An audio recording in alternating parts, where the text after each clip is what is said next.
할렐루야, 한 주간도 건강히 잘 지내셨습니까? 우리 지난주에 이어서 두려움을 몰아내는 방법에 대해서 우리 지난주에 다뤘고, 그리고 예수님을 의지해서 사탄의 거짓말을 무시해야 된다.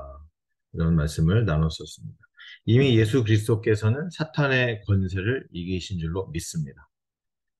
골로새서 2장 15절에 보면 통치자들과 권세들을 무력화하여 드러내어 구경거리로 삼으시고 십자가로 그들을 이기셨느니라. 할렐루야. 이렇게 말씀하고 있습니다. 여기서 통치자들과 권세들, 그것들은 사탄의 통치와 사탄의 권세들을 말씀하고 있는 것입니다. 이미 그런 사탄의 모든 권세와 통치를 다 무력화하시고 그것을 밝히 드러내서 구경거리로 삼으신 분이 바로 예수 그리스도이심을 믿습니다. 이러한 예수님을 의지하여 이런 사탄의 이런 어둠의 권세를 능히 우리는 이기는 줄로 믿습니다. 그래서 사탄의 거짓말과 두려움에서 벗어난 우리 사람들은 그럼 어떻게 예수님을 위해서 무엇을 하며 어떻게 살아가야 하는가 그런 것들을 오늘 이제 마지막 시간으로서 함께 나눠보기를 원합니다. 그렇다면 예수님을 위해서 무엇을 해야 할 것인가? 마태복음 6장 33절에 보면 먼저 그의 나라와 그의 의를 구하라 이렇게 말씀하고 계시죠. 그래서 예수님을 위해서 우리는 하나님의 나라를 위해서 살아야 합니다. 그리고 하나님의 의를 구하는 그런 삶을 당연히 살아야겠죠. 그리고 마태복음 28장 19절에 예수님께서 승천하시기 전에 제자들에게 주신 말씀, 우리에게 주신 말씀이 있죠.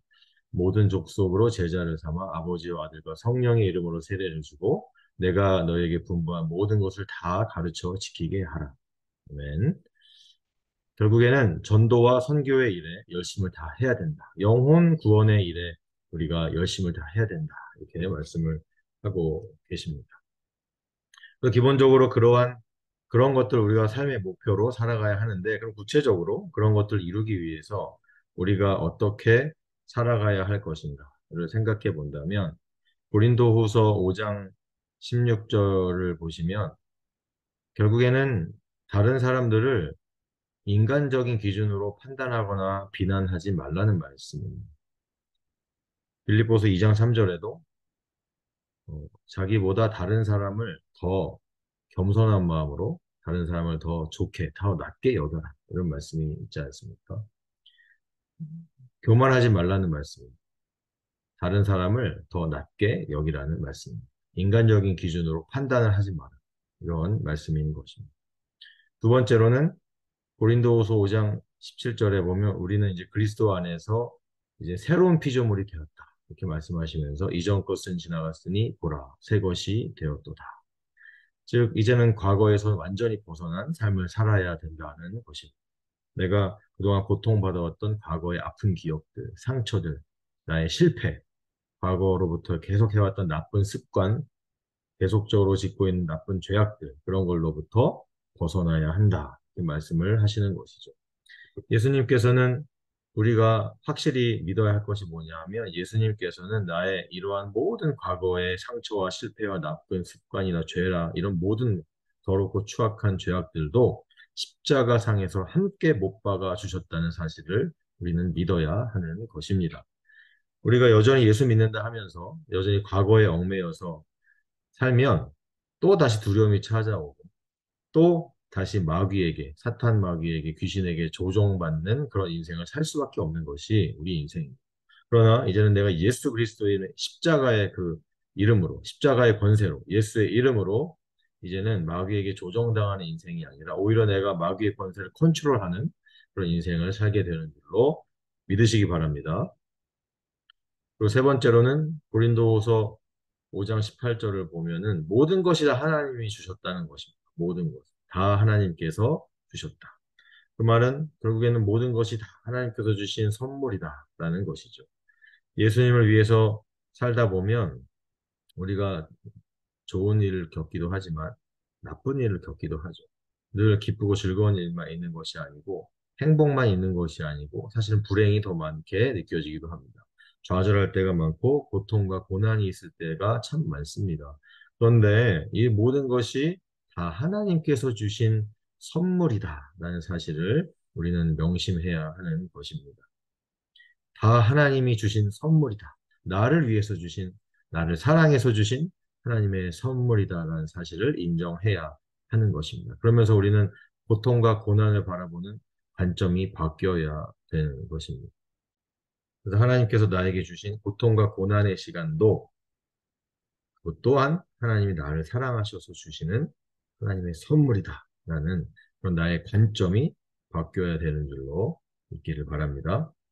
그리고 마지막 네 번째로 우리가 예수님을 위해서 산다라고 생각하면 내가 예수님을 위해서 뭔가 많은 일을 해야 된다라고 생각할 수도 있습니다. 교회를 통해서 봉사를 많이 해야 된다. 어떤 사역을 많이 해야 된다. 이렇게 생각할 수도 있지만, 그러나 예수님께서, 하나님께서 원하시는 것은 내가 뭐 어떤 일을 많이 하는 것보다 더 중요한 것은 관계의 문제입니다. 먼저는 하나님과 더 깊은 관계를 가져야 됩니다. 하나님과 더 깊은 교제를 가져야 됩니다. 그리고 예수님께서 나와 하나님 사이를 화목하게 만드셨듯이 나 또한 다른 사람과 화목하게 지내는 것이 하나님의 뜻인 줄로 믿습니다. 그래서 어떤 일을 내가 주님을 위해 뭔가를 하는 것보다 화목하는 일에 더 신경을 써야 되는 것입니다. 가정에서 자녀들과 더 화목하시기 바랍니다. 여러분의 배우자, 남편과 더 화목하시고 아내와 더 화목하시기 바랍니다. 교회에서 성도들과 더 화목해야 되는 것 아니겠습니까? 예수님께서 나를 위해 죽어주심으로 나와 하나님을 화목하게 하셨기 때문에 나 또한 예수님을 본받아 다른 사람들과 내 주변에 있는 사람들과 더 화목한 삶을 살아야 하는 것입니다. 그렇게 화목한 삶을 살기 위해서는 예수님이 십자가에 돌아가셔서 화목하게 만들어 주신 것처럼 나도 죽어야 그것이 가능한 것입니다. 나도 예수님처럼 죽어야 내 주변의 관계들이 화목해집니다. 내가 죽어야 다른 사람들과 화목을 이룰 수가 있는 것입니다. 예수님을 위해서 살려면 그럼 어떻게 내가 죽어야 할까요? 바로 내 기준을 죽여야 됩니다. 내 자존심을 죽여야 합니다. 내 권리를 죽여야 합니다. 내 생각, 내 판단을 죽여야 합니다. 그런 것을 다 죽이고 버려야 그래야 비로소 예수님처럼 나도 주변 사람들을 더 화목하게 만드는 그런 복된 인생이 되는 줄로 믿으시기 바랍니다. 자, 이렇게 지난 3개월 동안 어둠에서 빛으로 우리가 사단 마귀에 눌려서 우리의 가정과 우리 자녀들이 또 우리의 모든 인간관계 혹은 내 인생이 사탄 마귀의 권세에 꽉 눌려서 살았다가 어떻게 하면 빛 대신 예수 그리스도께로 우리가 나아오고 예수 그리스도의 이름으로 우리가 어떻게 사단의 권세, 그 두려움으로부터 온전한 해방을 할 수 있는가. 그런 말씀을 지난 3개월간 매주 금요일마다 이렇게 말씀을 나눴습니다. 이제 3개월 동안의 시간을 마치면서 여러분의 가정에, 특히 여러분의 자녀, 여러분의 인생에, 여러분의 교회에 놀라운 예수 그리스도의 빛이 나타나는 귀한 경험을 하시길 예수님의 이름으로 축원드립니다. 그동안 감사하였습니다. 안녕히 계십시오.